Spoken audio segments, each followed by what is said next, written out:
नमस्कार, मैं हूं अंकुर और आप देख रहे हैं सत्य हिंदी का न्यूज बुलेटिन। एक नजर अब तक की सुर्खियों पर। लेबनान में हिजबुल्लाह के ठिकानों में इजरायली हमलों में 492 लोगों की मौत हो गई है। लेबनान के स्वास्थ्य मंत्रालय ने इसकी पुष्टि की है। लेबनान के स्वास्थ्य मंत्रालय ने कहा है कि मरने वालों में 35 बच्चे और 58 महिलाएं हैं।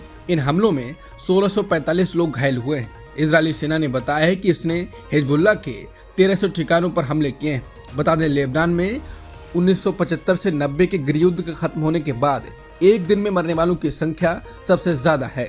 वहीं इजरायली रक्षा बलों के चीफ ऑफ स्टाफ ने कहा है कि इजरायली सेना लेबनान में अगले फेज के लिए तैयारी कर रही है। इजरायल के लेबनान पर हमलों के बाद बेल्जियम की deputy PM Petra D shutter ने इसकी निंदा की है। उन्होंने कहा है कि वो सोमवार को लेबनान पर इजरायल के हमलों में मरने वालों की संख्या से स्तब्ध हैं। उन्होंने कहा कि लेबनान में 492 लोगों की जान चली गई, 1600 प्लस घायल हुए हैं, हजारों लोगों को अपने घरों से भागने का आदेश दिया गया है केवल एक दिन में।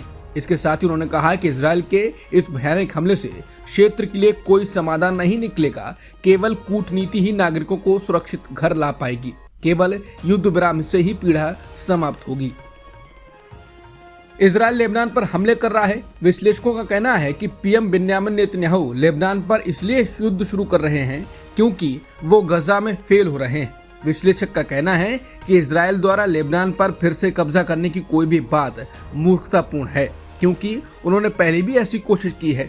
नेतन्याहू ने 3 टारगेट बताए थे: हमास का सिर धड़ से अलग कर देना, बंधकों को बलपूर्वक फ्री कराना और गजा में शासन बदल देना, और वो तीनों में फेल रहे हैं। अब उन्होंने इस युद्ध में एक और आयाम जोड़ दिया है कि लोगों को उनके गांवों और होम टाउन्स में वापस बसाना। लेकिन ऐसा होने की संभावना नहीं है, क्योंकि निश्चित रूप से अगले कुछ दिनों में हिजबुल्लाह की ओर से तेजी देखेंगे। इसलिए हमें और अधिक इजरायलियों को अपने घरों और कस्बों को छोड़कर इजरायल के अंदर जाते हुए देखने की संभावना है। हिजबुल्लाह भी लगातार हमले कर रहा है। इजरायली सेना के मुताबिक लेबनान से उत्तरी इजरायली शहर क्रियत शमोना और आसपास के इलाके को निशाना बनाकर करीब 50 रॉकेट दागे गए हैं। इजरायली सेना ने कहा है कि हालांकि ज्यादातर रॉकेट रोक लिए गए हैं, वहीं हिजबुल्लाह का कहना है कि उसने इजरायली सैन्य ठिकानों, विस्फोटक फैक्ट्री को निशाना बनाकर मिसाइल हमला किया है। इजरायल और हिजबुल्लाह के बीच चल रहे युद्ध में हिजबुल्लाह को समर्थन मिलने लगा है। कई इराकी ग्रुप्स ने जमीनी आक्रमण की स्थिति में हिजबुल्लाह में शामिल होने का फैसला किया है। इराक के रेसिस्टेंस ग्रुप ने लेबनान पर हो रहे हमलों के बीच इजरायल से सीधे भिड़ने का फैसला किया है। कहा जा रहा है कि इन ग्रुप्स ने 23 सितंबर को बगदाद में एक बैठक के दौरान ये फैसला किया। बैठक में कथित तौर पर कई समूहों के कमांडरों और प्रतिनिधियों ने भाग लिया। एक अधिकारी के अनुसार बैठक में कताइब हिजबुल्लाह, हरकत हिजबुल्लाह अल नुजायवा और कताइब सैयद अल शुहदा जैसे ग्रुप्स के कमांडर और प्रतिनिधि शामिल थे। बांग्लादेश सरकार ने झारखंड में बांग्लादेशी नागरिकों को लेकर केंद्रीय गृह मंत्री अमित शाह के बयान को बहुत ज्यादा निंदनीय बताया। उसने सोमवार को इस संबंध में भारत से अपना विरोध दर्ज कराया।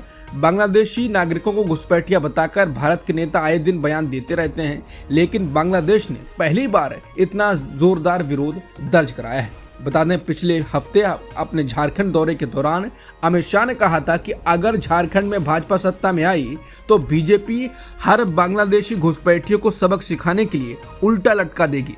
इसके बाद बांग्लादेश ने विरोध दर्ज कराया है। बता दें, भारत के अपने पड़ोसी देशों से रिश्ते लगातार खराब हो रहे हैं।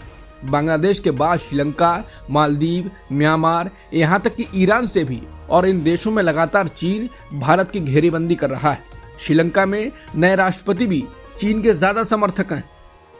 केंद्रीय गृह मंत्री और मध्य प्रदेश के 4 बार सीएम शिवराज सिंह चौहान की मुश्किलें बढ़ने के आसार हैं। सुप्रीम कोर्ट ने शिवराज सिंह चौहान के कार्यकाल में हुए इस बड़े घोटाले को लेकर मध्य प्रदेश की मौजूदा सरकार एवं मामले में शिवराज सिंह को क्लीन चिट दे देने वाली जांच एजेंसी सीबीआई को सोमवार को नोटिस भेजे हैं। जानकारी के अनुसार ये कार्रवाई मध्य प्रदेश के पूर्व विधायक और इस घोटाले के विसिल ब्लोअर पारस सकलेचा की याचिका पर सुनवाई के बाद हुई। सुप्रीम कोर्ट ने न्यायाधीश संजीव खन्ना और न्यायाधीश संजय कुमार की बेंच ने इस मामले की गंभीरता को देखते हुए नोटिस जारी किया। हरियाणा विधानसभा चुनाव से पहले बहुजन समाज पार्टी की प्रमुख मायावती ने आरक्षण के सवाल पर कांग्रेस को घेरा है। मायावती ने ट्वीट कर लिखा है कि कांग्रेस नेता राहुल गांधी की SC, ST, OBC आरक्षण नीति स्पष्ट नहीं बल्कि छलकपट है। अपने देश में इनके वोट के लिए यह आरक्षण का समर्थन व इसे 50% से ऊपर बढ़ाने की वकालत तथा विदेश में जाकर इनके आरक्षण को खत्म करने की बात करते हैं। इनके इस दोहरे मापदंड से बचकर रहें। उन्होंने दलित नेताओं, कांग्रेस और दूसरे संविधान, रिजर्वेशन और SC, ST, OBC विरोधी पार्टियों से दूर रहने की सलाह दी। उन्होंने कहा कि राहुल गांधी ने विदेश में जाकर कहा कि रिजर्वेशन खत्म होना चाहिए। कांग्रेस और दूसरी जातिवादी पार्टियां शुरू से ही आरक्षण का विरोधी रही हैं। तमिलनाडु के गवर्नर RN रवि ने कहा है कि धर्मनिरपेक्षता यूरोपीय अवधारणा है। यही वजह है कि ये पहले भारतीय संविधान का हिस्सा नहीं था। बाद में एक असुरक्षित प्रधानमंत्री ने इसे इमरजेंसी के दौरान संविधान में जुड़वाया। राज्यपाल ने तमिलनाडु में एक दीक्षांत समारोह के दौरान कहा कि इस देश के लोगों के साथ कई फर्जीवाड़े हुए हैं और उनमें से एक धर्मनिरपेक्षता की गलत व्याख्या है। उन्होंने कहा कि सेकुलरिज्म का मतलब क्या है। दरअसल ये भारतीय अवधारणा नहीं है, यह यूरोप में पैदा हुई, जहां चर्च और राजा के बीच झगड़े को खत्म करने के लिए इसका इस्तेमाल किया गया। राज्यपाल की इस टिप्पणी पर राजनीतिक दलों की ओर कड़ी प्रतिक्रिया सामने आ रही है। कांग्रेस ने इसे बेहद आपत्तिजनक और अस्वीकार करार दिया है। वहीं माकपा नेता वृंदा करात ने इसे शर्मनाक कहा है। उन्होंने कहा कि रवि जैसे व्यक्ति को तुरंत राज्यपाल के पद से हटा देना चाहिए। कर्नाटक हाई कोर्ट ने आज यानी मंगलवार को मुख्यमंत्री सिद्धारमैया की याचिका पर अपना फैसला सुना दिया। अदालत ने तमाम दलीलों को सुनने के बाद सिद्धारमैया की याचिका खारिज कर दी।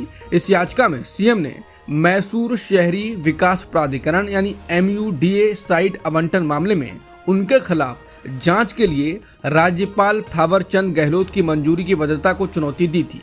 अदालत ने कहा कि राज्यपाल को व्यक्तिगत शिकायत के आधार पर मामला दर्ज करने की अनुमति देने का अधिकार है। जम्मू कश्मीर विधानसभा चुनाव के दूसरे चरण में 26 सीटों पर होने वाले मतदान के लिए सोमवार को चुनाव प्रचार समाप्त हो गया। इस चरण में राजौरी, पुंछ, रियासी, गांदरबल, श्रीनगर और बडगाम जिलों के विधानसभा क्षेत्रों में होने वाले मतदान के लिए 239 उम्मीदवार मैदान में हैं। दूसरे चरण का मतदान बुधवार को होगा। प्रधानमंत्री मोदी ने सोमवार को न्यूयॉर्क में एक द्विपक्षीय बैठक के दौरान यूक्रेन के राष्ट्रपति वोलोदिमीर ज़ेलेंस्की से मुलाकात की। पिछले एक महीने के दौरान दोनों नेताओं की ये दूसरी बैठक है। इससे पहले पीएम मोदी ने 23 अगस्त को यूक्रेन का दौरा किया था और रूस यूक्रेन संघर्ष को खत्म करने और शांति बहाल करने की कोशिशों में मदद देने का वादा किया था। अब तक की सुर्खियों में इतना ही। बाकी खबरों के लिए बने रहिए सत्यहिंदी.com के साथ।